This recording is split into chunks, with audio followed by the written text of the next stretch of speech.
Estamos aqui com o ministro Joaquim Leite, o ministro do Meio Ambiente, que está aqui chefiando a delegação brasileira na COP27. Ministro, boa tarde, muito obrigado pela entrevista. Eu gostaria de perguntar, o senhor acabou de fazer um discurso para o plenário da COP, para todos os ministros do Meio Ambiente, essa reunião de alto nível aqui, e o senhor apresentou as realizações do Ministério nos últimos anos. O que o senhor destacaria de todos esses pontos que o senhor levantou no discurso? No discurso, nós mostramos o Brasil como parte da solução. O Brasil desenhou políticas públicas como o marco do saneamento, o marco dos resíduos sólidos e o marco de florestas. Bastante importante para mostrar que o Brasil tem toda uma estrutura legal feita por esse governo para garantir uma nova economia verde. Uma nova economia verde passa claramente pelo desafio de eliminar aí a falta de acesso a tratamento de esgoto de 100 milhões de brasileiros e acesso à água potável com 35 milhões de brasileiros. Também em relação ao marco de floresta, também é um incentivo econômico, é um instrumento econômico para remunerar quem cuida de floresta.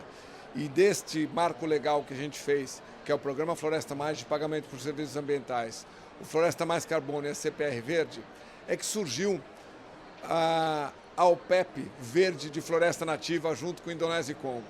Agora, nesse ano ainda, eu fui até Bali no encontro dos ministros de meio ambiente e quando nós apresentamos toda a estrutura que a gente criou, que nasce do pagamento de serviços ambientais, passa pelo carbono e termina no ativo ambiental de floresta nativa, o ministro da Indonésia acelerou o processo para a gente assinar, assinamos ontem esse acordo para a gente trazer critérios mínimos, uma estrutura global, um marco global de florestas nativas para a gente remunerar quem cuida de floresta. Qual, na sua opinião, nessa OPEP das florestas, qual seria o maior benefício para o Brasil especificamente? Para o Brasil e para o Congo e Indonésia é você monetizar floresta nativa, é você reconhecer e remunerar quem cuida de floresta. Eu preciso ter valor contábil, preciso ter valor monetário para essas áreas. Essas áreas prestam à sociedade os serviços ecossistêmicos, que vão além do carbono. O carbono é um dos indicadores para quando você tem floresta tropical, mas quando você tem, por exemplo, uma área que não tem tanto carbono, mas tem uma biodiversidade, comunidade, clima, solo, todos os serviços ecossistêmicos que uma área de vegetação nativa oferece à sociedade tem que ser reconhecido economicamente. Esse é o grande benefício e assim a gente poder exportar, por exemplo, crédito de carbono ou remunerar aquela área pela proteção da floresta.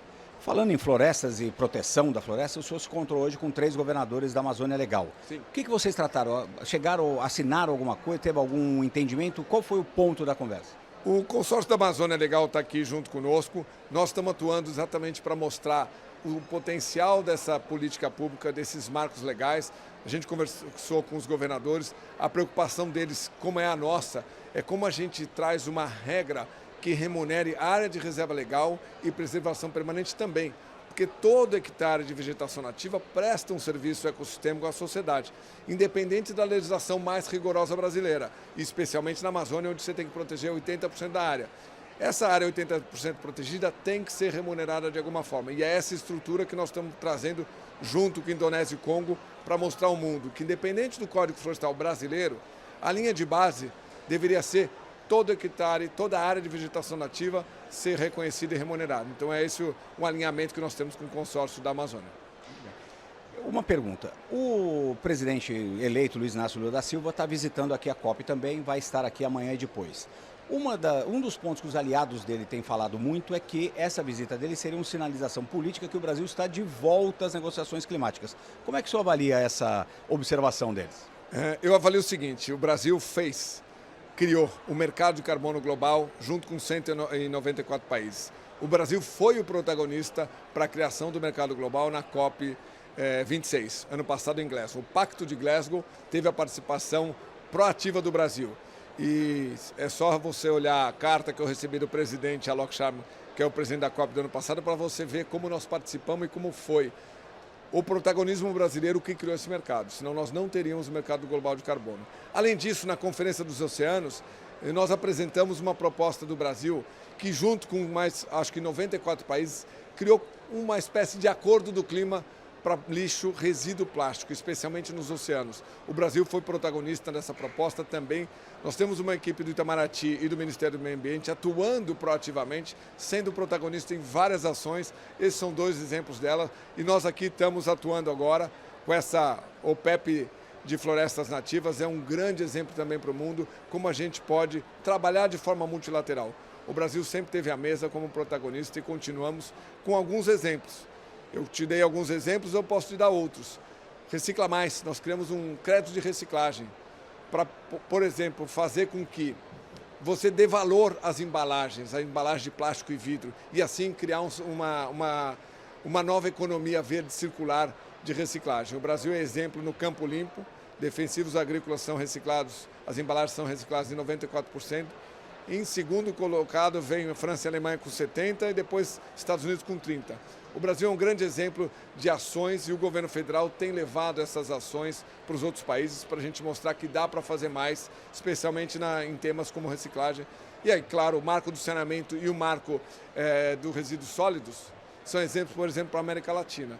Nós estamos também trazendo para o Brasil a maior feira de saneamento e tratamento de resíduos que nós fomos agora em Munique para trazer ao Brasil, para mostrar que o Brasil pode ser um hub aí para tudo isso que acontece em tratamento de resíduos e saneamento. O presidente eleito vai falar muito de floresta também, de desmatamento, etc. Qual é a sua posição também a respeito do que ele eventualmente vier aqui a falar, que agora vamos acabar com o desmatamento, por exemplo, porque ele tem falado muito em desmatamento zero? Eu acho que o importante é a gente conseguir remunerar quem cuida de floresta. A melhor solução para você eliminar qualquer tipo de desmatamento ilegal ou mesmo qualquer tipo de atividade ilegal na Amazônia é você trazer um dinamismo econômico para aquela região.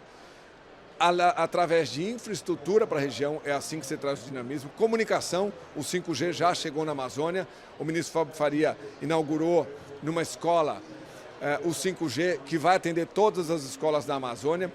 Integrar a Amazônia e remunerar quem cuida de floresta é a grande solução para a gente proteger aquelas áreas e trazer o dinamismo econômico que todos que moram lá pedem a nós. Nós temos uma obrigação de fazer políticas racionais na direção de uma nova economia verde, protegendo a floresta.